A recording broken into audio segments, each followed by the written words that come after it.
Subscribe कीजिए हमारे channel को और बेल आइकॉन को दबाइए हमारी लेटेस्ट वीडियो सबसे पहले देखने के लिए। जैसा कि आप अपने चैनल एनसीईआरटी किंग एडू मंत्रा पर हैं और मैं छोटू आपका मित्र अब स्वागत करता हूं। और यह आपका अध्याय 6 राजनीतिक दल माने नैतिक शास्त्र का है, जो सिविक्स का। और आपका पार्ट दूसरा है। पार्ट 1 का लिंक मैं डिस्क्रिप्शन में दे दूंगा। और ज़्यादा टाइम ना करते हुए शुरुआत करेंगे। आपका ये टॉपिक है राष्ट्रीय दल, और इसके आगे का टॉपिक आप डिस्क्रिप्शन में दिए गए लिंक में जाकर आप पा सकते हैं और जाकर देख सकते हैं। राष्ट्रीय दल के बारे में हम शुरुआत करेंगे। विश्व के संघीय व्यवस्था वाले लोकतंत्रों में 2 तरह के राजनीतिक दल हैं, याद रखिए। किस तरह के हैं? 2 तरह के। पहला, संघीय इकाइयों में सिर्फ एक इकाई संघीय इकाइयों में सिर्फ एक इकाई में अस्तित्व रखने वाले दल और अनेक संघ की सभी इकाइयों में अस्तित्व रखने वाले दल। याद रखिए, संघीय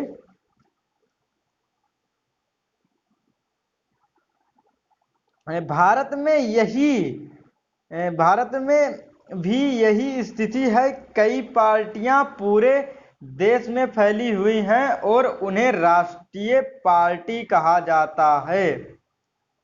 राष्ट्रीय पार्टी आप याद रखेंगे, जो पूरे देश में फैली हुई हैं। इन दलों के विभिन्न राज्यों में इकाइयां हैं, पर कुल मिलाकर देखें तो ये सारी इकाइयां राष्ट्रीय स्तर पर तय होती हैं, होने वाली नीतियों, कार्यक्रमों और रणनीतियों को ही मानती हैं। जैसे देखेंगे, राष्ट्रीय स्तर पर तय की गई रणनीतियां। और देश की हर पार्टी को निर्वाचन आयोग में अपना पंजीकरण कराना पड़ता है। आयोग सभी दलों को समान मानता है, पर यह बड़े और स्थापित दलों को कुछ विशेष सुविधाएं देता है। इन्हें अलग चुनाव चिन्ह दिया जाता है, जिनका प्रयोग पार्टी पर अधिकृत उम्मीदवार ही कर सकता है। माने उस पर अधिकार उम्मीदवार ही कर सकता है। और इस विशेषाधिकार और कुछ अन्य लाभ पाने वाली पार्टियों को मान्यता प्राप्त दल कहते हैं। जैसे देखेंगे, मान्यता प्राप्त दल। चुनाव आयोग ने स्पष्ट नियम बनाए हैं कि कोई दल कितने प्रतिशत वोट और सीट जीतकर मान्यता प्राप्त दल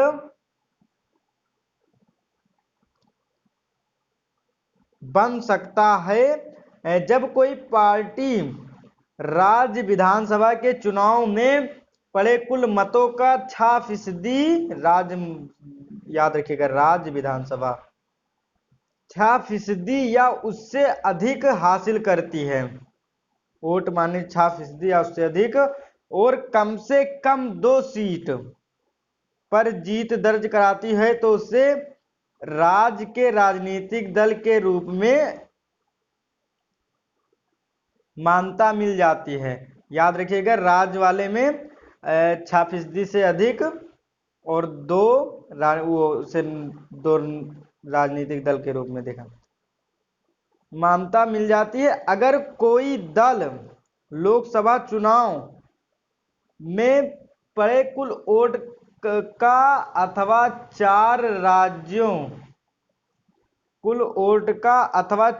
राज्यों के विधानसभाई चुनाव में पड़े कुल वोटों का 6% हासिल करता है। याद रखिएगा, 4 राज्यों या पड़े कुल वोट का चुनाव में, माने अगर कोई दल पड़े कुल वोट का अथवा 4 राज्यों का विधानसभाई चुनाव में पड़े 6% हासिल कर लेता है, और लोकसभा के चुनाव में कम से कम 4 सीट, उसमें 2 इसमें 4 सीट दर्ज कराता है, तो उसे राष्ट्रीय दल की मान्यता दी जाती है। राज्य विधानसभा दल और राष्ट्रीय दल आप देख सकते हैं इस तरह। और इस वर्गीकरण के हिसाब से 2017 में देश में 7 दल राष्ट्रीय स्तर पर मान्यता प्राप्त थे। आइए इनमें से प्रत्येक के बारे में कुछ महत्वपूर्ण तथ्य जान लें। जैसे अभी देखेंगे, पहला आप देखेंगे ऑल इंडिया तृणमूल कांग्रेस। जैसे आप देखेंगे यह 1 जनवरी 1998 को ममता बनर्जी के नेतृत्व में बनाया गया था। तृणमूल कांग्रेस याद रखिएगा, ऑल इंडिया तृणमूल कांग्रेस ममता बनर्जी द्वारा बनाया गया था, उनके नेतृत्व में। और इसे 2016 में राष्ट्रीय दल के रूप में मान्यता प्राप्त हुई। आपको पता होगा कि 6% वोट मिल जाए और 2 राष्ट्रीय दल में हो जाए, 2 दल प्राप्त हो जाए तो 2। पुष्प और तृण पार्टी का प्रतीक है धर्मनिरपेक्षता। इसका प्रतीक आप याद रखिए, धर्मनिरपेक्षता है और संघवाद के प्रति प्रतिबद्ध है। 2011 से पश्चिम बंगाल में सत्ता में है। अच्छा, 2011 से पश्चिम बंगाल में सत्ता में है, आप याद रखिए। अरुणाचल प्रदेश, मणिपुर, त्रिपुरा में भी इसकी उपस्थिति है। 2019 में आम चुनाव में इससे 4.07 वोट मिले हैं और 22 सीटों पर जीत हासिल हुई है। याद रखिए, 22 सीटों पर जीत हासिल हुई है, जिससे लोकसभा में यह चौथी सबसे बड़ी पार्टी बन गई है। याद रखिए, चौथी सबसे बड़ी पार्टी लोकसभा का क्या है? तृणमूल।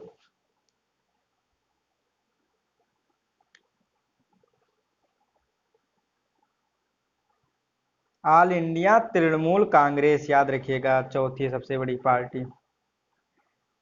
फिर उसके बाद आप देखिए बहुजन पार्टी, या जैसा कि आप हाथी के तो जानते होंगे, लेकिन वैसे देखेंगे इसका। स्वर्गीय काशीराम के नेतृत्व में 1984 में गठन बहुजन समाज जिसने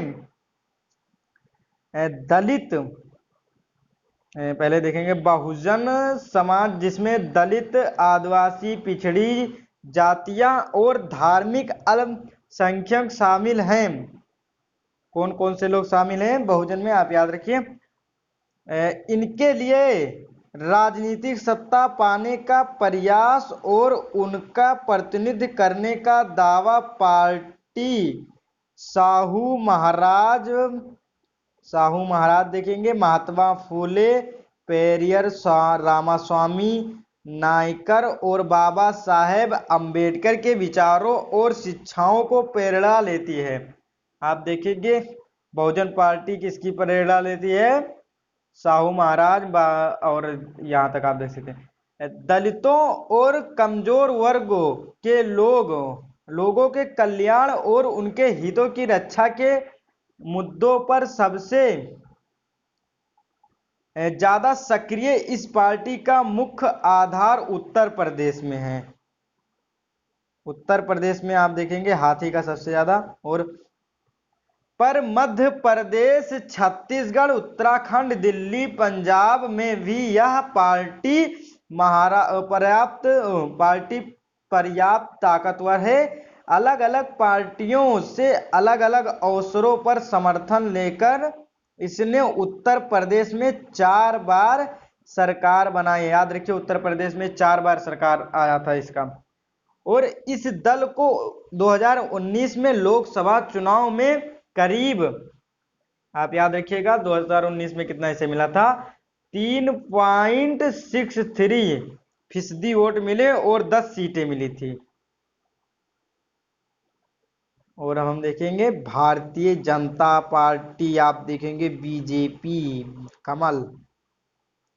पुराने भारतीय जनसंघ को, जिसे श्यामा प्रसाद मुखर्जी ने 1951 में गठित किया था, आप याद रखिएगा। इसे किसने गठित किया गया था? जिसे अब नरेंद्र मोदी जी चला रहे हैं, आप याद रखिए, श्यामा प्रसाद मुखर्जी जी ने पुनः पुनर्जीवित करके 1980 में यह पार्टी बनी, फिर से इसे पुनः जीवित किया गया। देखिएगा प्राचीन संस्कृति और मूल इसका वो था, आप देख सकते हैं दीनदयाल उपाध्याय के विचार, इसके माने दीनदयाल उपाध्याय और समग्र मानवतावाद यूं अंत्योदय से प्रेरणा लेकर मजबूत और आधुनिक भारत बनाने का लक्ष्य है। भारतीय राष्ट्रवाद और राजनीति की इसकी अवधारणा में संस्कृति, राष्ट्रवाद या हिंदुत्व एक महत्वपूर्ण तत्व है। पार्टी जम्मू और कश्मीर के क्षेत्रीय और राजनीतिक स्तर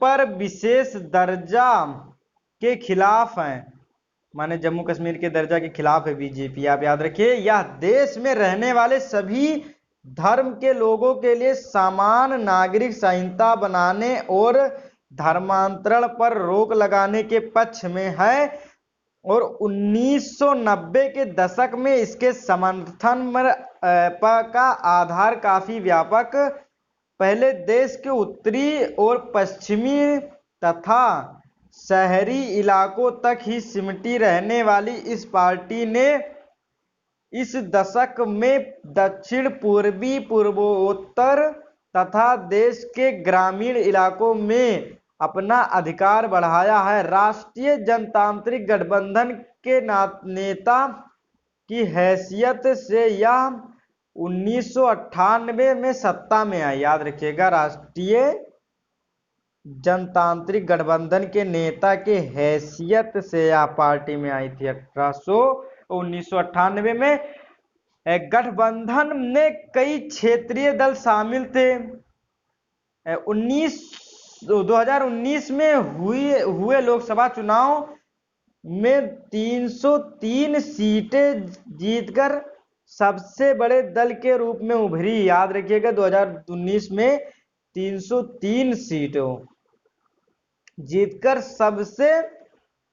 सबसे बड़े दल के रूप में उभरी। अभी केंद्र में शासन करने वाले राष्ट्रीय राजनीतिक गठबंधन का नेतृत्व यही दल कर रहा है।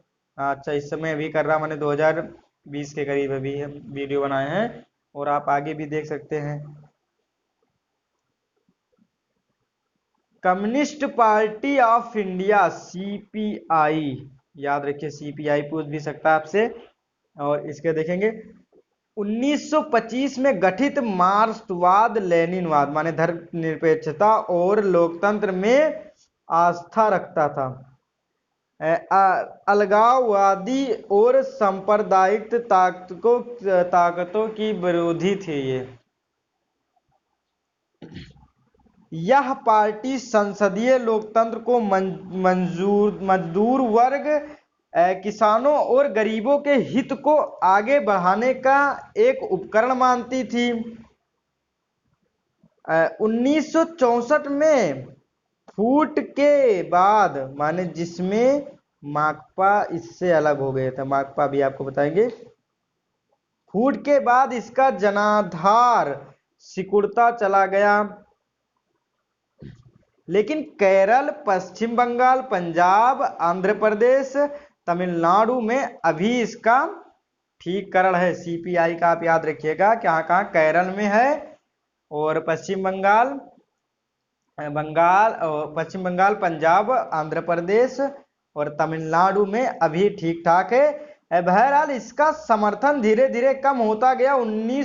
2019 में लोकसभा चुनाव में इसकी 1% से कम वोट रहा और 2 सीट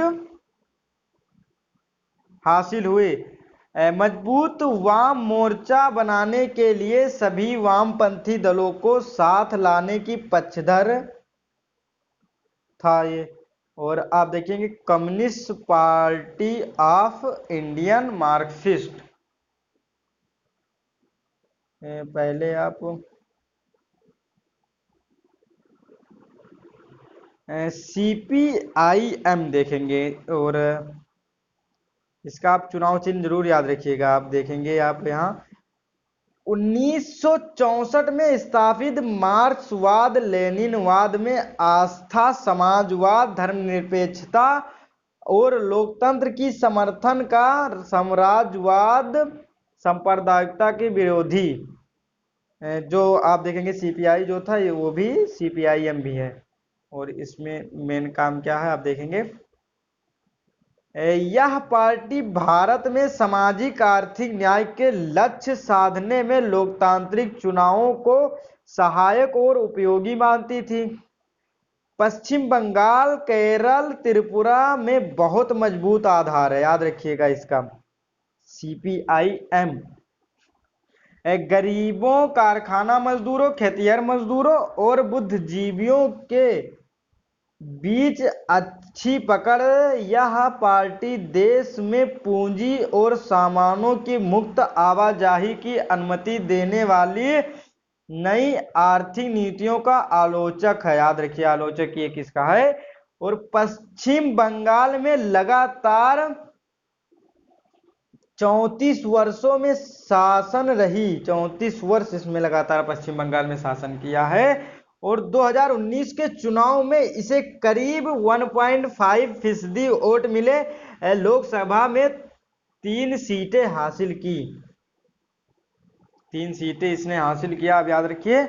और अब हम चल रहे हैं इंडियन नेशनल कांग्रेस, जो कि सबसे पुराना है, और उसका पंजा आप देख रहे हैं, जो कि आपके लिए सबसे ज्यादा जरूरी है, हाथ, और उसी है। और इंडियन नेशनल कांग्रेस, इसे आमतौर पर कांग्रेस पार्टी कहा जाता है। और यह दुनिया के सबसे पुरानों दलों में से एक है। याद रखिए, सबसे पुराना दल आपसे पूछ सकता है कहीं, तो आप याद रखिएगा इंडियन नेशनल कांग्रेस। 1885 में गठित इस दल में कई बार विभाजन हुए। जैसे आजादी के बाद राष्ट्रीय और क्षेत्रीय स्तर पर अनेक दशकों में इसके प्रमुख भूमिका निभाई गई। जवाहरलाल नेहरू की अगुवाई में इस दल ने भारत को एक आधुनिक धर्मनिरपेक्ष लोकतांत्रिक गणराज्य बनाने का प्रयास, आधुनिक धर्मनिरपेक्ष और लोकतांत्रिक गणराज्य बनाने का प्रयास किया। 1971 तक लगातार, और फिर 1980 से 89 तक इसने देश पर शासन किया। 1971 तक लगातार शासन किया, उसके बाद 1980 से 1989 तक आप देखेंगे शासन किया। और 1989 के बाद इस दल के जन समर्थन में कमी आई, पर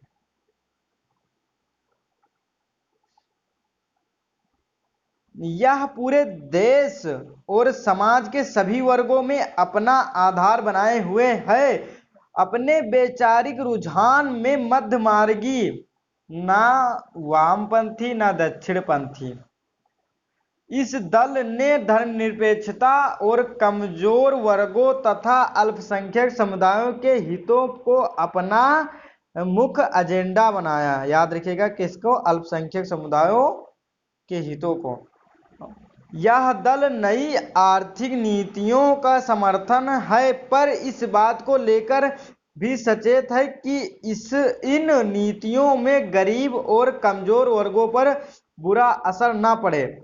2004 से 2014 तक संयुक्त प्रगतिशील गठबंधन सरकार का नेतृत्व 2014 और 2019 के लोकसभा चुनाव में यह पार्टी पराजित हुई, माने हार गई।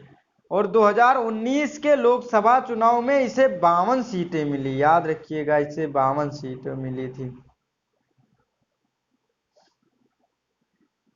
अब देखेंगे नेशनल कांग्रेस पार्टी, नेशनलिस्ट लिखा है ये, सॉरी, नेशनलिस्ट कांग्रेस पार्टी। इसका चुनाव चिन्ह आपको याद रहना चाहिए, घड़ी आप देख सकते हैं, अलार्म घड़ी इसे कहते होंगे यहाँ तक। कांग्रेस पार्टी में विभाजन के बाद 1999 में यह पार्टी बनी। विभाजन के बाद देखिए लोकतंत्र, गांधीवादी, धर्मनिरपेक्षता, समानता, समता, सामाजिक न्याय और संघवाद में आस्था।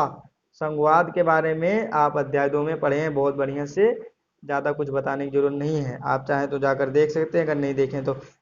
यह पार्टी सरकार के प्रमुख पदों को सिर्फ भारत में जन्मे नागरिक के लिए आरक्षित करना चाहती है। महाराष्ट्र में प्रमुख ताकत होने के साथ ही मेघालय, याद रखेंगे महाराष्ट्र में इसी में बहुत ताकत है इसे, और मेघालय, मणिपुर, असम में भी ताकतवर है। कांग्रेस के साथ महाराष्ट्र सरकार में भागीदारी 2004 से संयुक्त प्रगतिशील गठबंधन की साझीदार है, याद रखिएगा आप, नेशनलिस्ट कांग्रेस पार्टी। और अब हम क्षेत्रीय दल पर देखेंगे। क्षेत्रीय दल क्या होता है? इन 7 पार्टियों के अलावा अन्य सभी प्रमुख दलों में निर्वाचन आयोग ने राज्य दल के रूप में मान्यता दी है। आमतौर पर इन्हें क्षेत्रीय दल कहा जाता है। क्षेत्रीय दल को आप याद रखिएगा, इन 7 पार्टियों के अलावा राज्य दल के मान्यता दी है, जिन्हें कहा जाता है क्षेत्रीय दल। पर यह जरूरी नहीं है कि अपनी विचारधारा या नजरिए में ये पार्टियां क्षेत्रीय ही हो। इसमें से कुछ अखिल भारतीय दल हैं, पर उन्हें कुछ क्षेत्रों में ही सफलता मिल पाई है। अखिल भारतीय दल भी देखेंगे। समाजवादी पार्टी राष्ट्रीय जनता दल का राष्ट्रीय स्तर पर राजनीतिक संगठन है और इसकी कई राज्यों में इकाइयां हैं। बीजू जनता दल, सिक्किम लोकतांत्रिक मोर्चा और मिजो नेशनल फ्रंट, तेलंगाना राष्ट्र समिति जैसी पार्टियां अपनी क्षेत्रीय पहचान को लेकर सचेत हैं। और क्षेत्रीय दल के आप उदाहरण भी इन्हें कह सकते हैं। पिछले 3 दशकों में क्षेत्रीय दलों की संख्या और ताकत में वृद्धि हुई है। इससे भारतीय संसद विविधताओं से और भी ज्यादा संपन्न हुए हैं। 2014 तक किसी एक राष्ट्रीय दल को लोकसभा में बहुमत नहीं रहा। परिणामता स्वरूप राष्ट्रीय दल क्षेत्रीय दलों के साथ गठबंधन करने को मजबूर हुए। 1996 के बाद लगभग प्रत्येक क्षेत्रीय दल को एक दूसरी राष्ट्रीय स्तर की गठबंधन सरकार का हिस्सा बनाने का अवसर मिला। इससे हमारे देश में संघवाद और लोकतंत्र मजबूत हुए। इन दलों के ब्यौरों के लिए अगले पृष्ठ का नक्शा देखें। और आप ये नक्शा आप देख सकते हैं, बताया गया है एक जम्मू एंड कश्मीर का दिया गया राष्ट्रीय, ज़्यादा टाइम ना लगाते हुए आप इसे अपने बुक में देख सकते हैं बढ़िया से। और देखेंगे टॉपिक आपका बच्चा राजनीतिक दलों के लिए चुनौतियां। देखेंगे क्या क्या चुनौतियां हैं।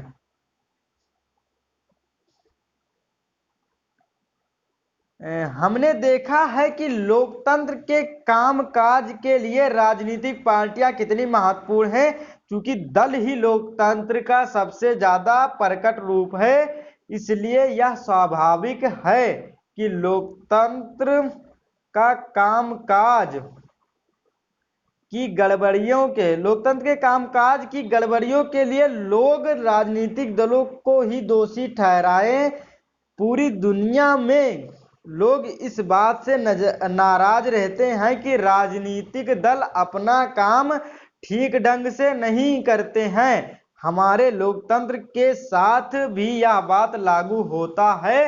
आम जनता की नाराजगी और आलोचना राजनीतिक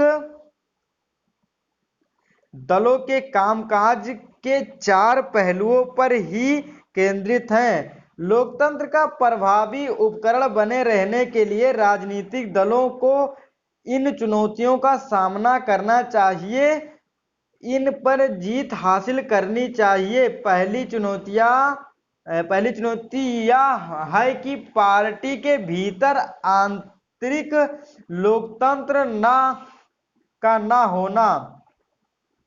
सारी दुनिया में यह प्रवृत्ति बन गई है कि सारी ताकत एक या कुछ एक नेताओं के हाथ में सिमट जाती है। पार्टियों के पास न सदस्यों की खुली सूची होती है, न नियमित रूप से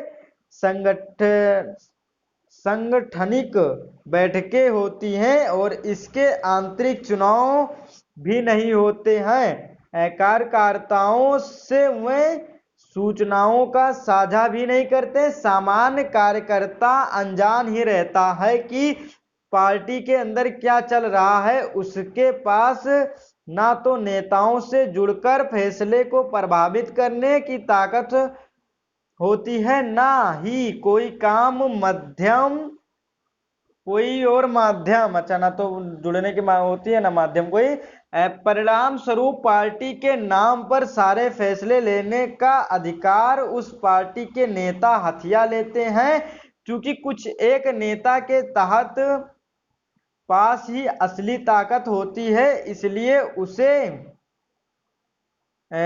इसलिए उनका पार्टी में टिके रह पाना मुश्किल हो जाता है। पार्टी के सिद्धांतों और नीतियों से निष्ठा की जगह नेता से निष्ठा ही ज्यादा महत्वपूर्ण बन जाती है। दूसरी चुनौती पहली चुनौती से ही जुड़ी है। यह वंशवाद की चुनौती, चूंकि अधिकांश दल अपना कामकाज पारदर्शी तरीके से नहीं करते हैं, माने दिखाकर नहीं करते हैं, इसलिए सामान्य कार्यकर्ता नेता बनाने और ऊपर आने की गुंजाइश काफी कम होती है।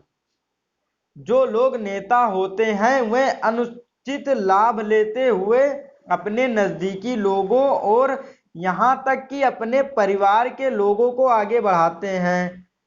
अनेक दलों में शीर्ष पद पर हमेशा, माने ऊंचे पद पर हमेशा एक ही परिवार के लोग आते हैं। यह दल के अन्य सदस्यों के लिए अन्याय है। यह बात लोकतंत्र के लिए भी अच्छा नहीं है, क्योंकि इससे अनुभवहीन और बिना जनाधार वाले लोग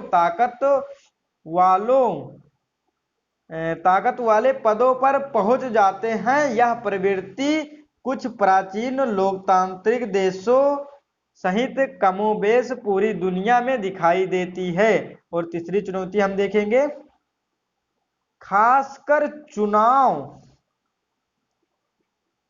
के समय पैसे और आपराधिक तत्वों की बढ़ती घुसपैठ की है। तीसरी चुनौती, चूंकि पार्टियों की सारी चिंता चुनाव जीतने की होती है, अतः इसके लिए कोई भी जायज नाजायज तरीका अपनाने के लिए परहेज नहीं करती है पार्टी।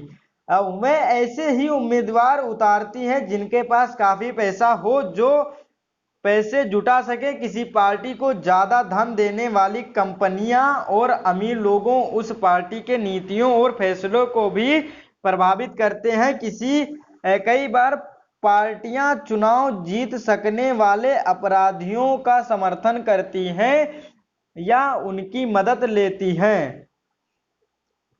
दुनिया भर में लोकतंत्र के समर्थन लोकतांत्रिक राजनीति में अमीर लोग और बड़ी कंपनियों की बढ़ती भूमिका को लेकर चिंतित हैं।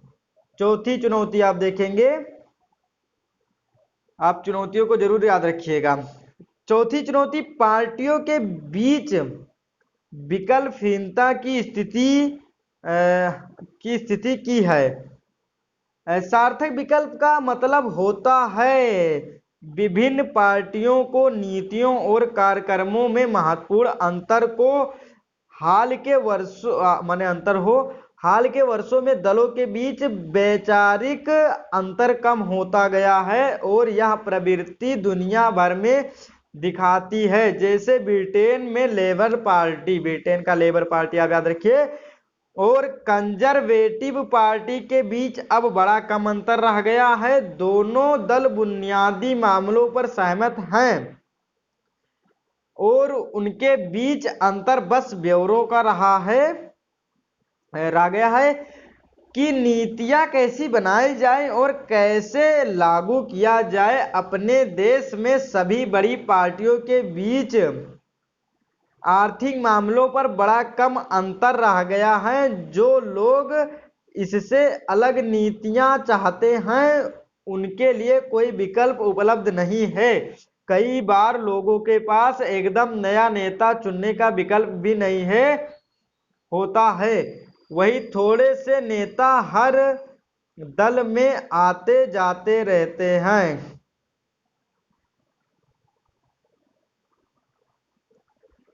दलों को कैसे सुधारा जा सकता है, देखेंगे कैसे सुधारा जा सकता है। और जहां तक कि आपका आखिरी टॉपिक होगा, लेकिन वीडियो लंबा भले हो सकता है लेकिन कोई बात नहीं, पूरा टॉपिक खत्म कर देंगे। अब दलों को कैसे सुधारा जा सकता है, देखिएगा हर टॉपिक पर क्वेश्चन मार्क उठा हुआ है। आपको पढ़ना जरूरी है, क्योंकि ताकि आपको समझना जरूरी है। आप बुक को जब तक पूरा नहीं पढ़े रहेंगे बढ़िया से, तब तक आपको समझ में नहीं आएगा। इन चुनौतियों का सामना करने के लिए जरूरी है राजनीतिक दलों में सुधार हो।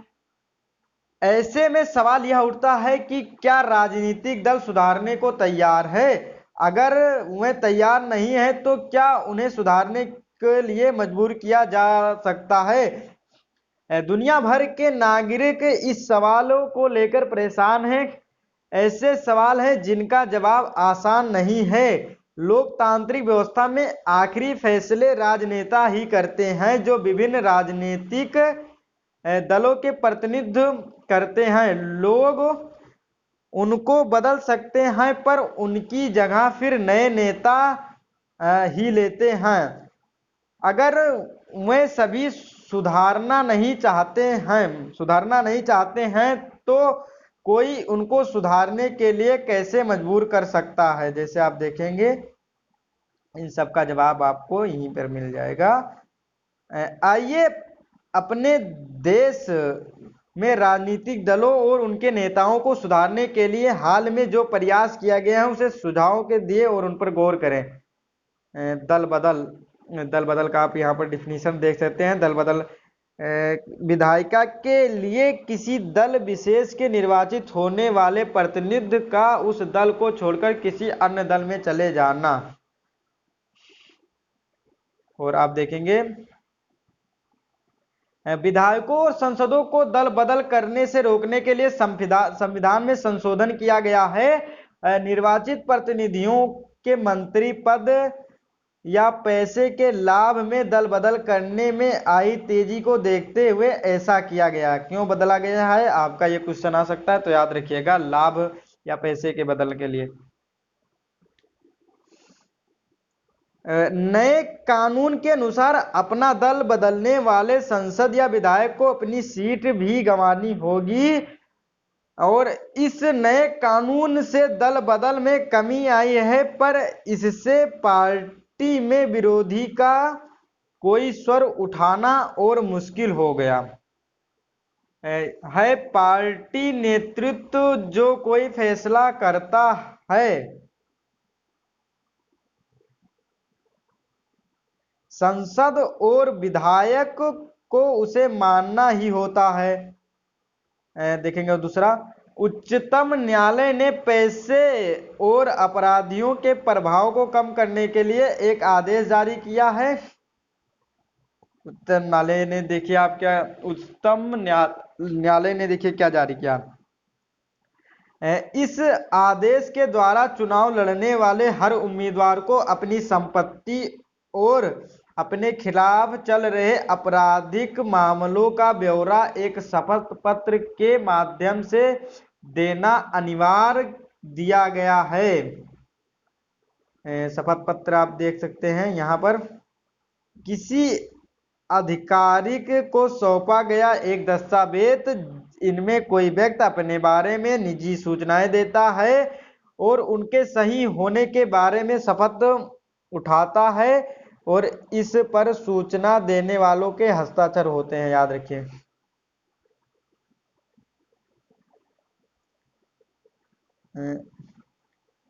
फिर इसके बाद देखिए आप, शपथ देना अनिवार्य होता है। इस नई व्यवस्था के से लोगों को अपने उम्मीदवारों के बारे में बहुत सी पक्की सूचनाएं उपलब्ध होने लगी हैं, पर उम्मीदवार द्वारा दी गई सूचनाएं सही या नहीं यह जांच करने की कोई व्यवस्था नहीं है। अभी तक हम यह भरोसे से नहीं कह सकते इस व्यवस्था के बन जाने के बाद राजनीति पर अमीरों और अपराधियों का प्रभाव घटा है या नहीं। फिर उसके बाद देखेंगे आप, चुनाव आयोग ने एक आदेश के जरिए सभी दलों के लिए सांगठनिक चुनाव कराना और आयकर के रिटर्न भरना जरूरी बना दिया है। दलों ने ऐसा करना शुरू भी कर दिया है, पर कई बार ऐसा सिर्फ खाना पूरी करने के लिए होता है। यह बात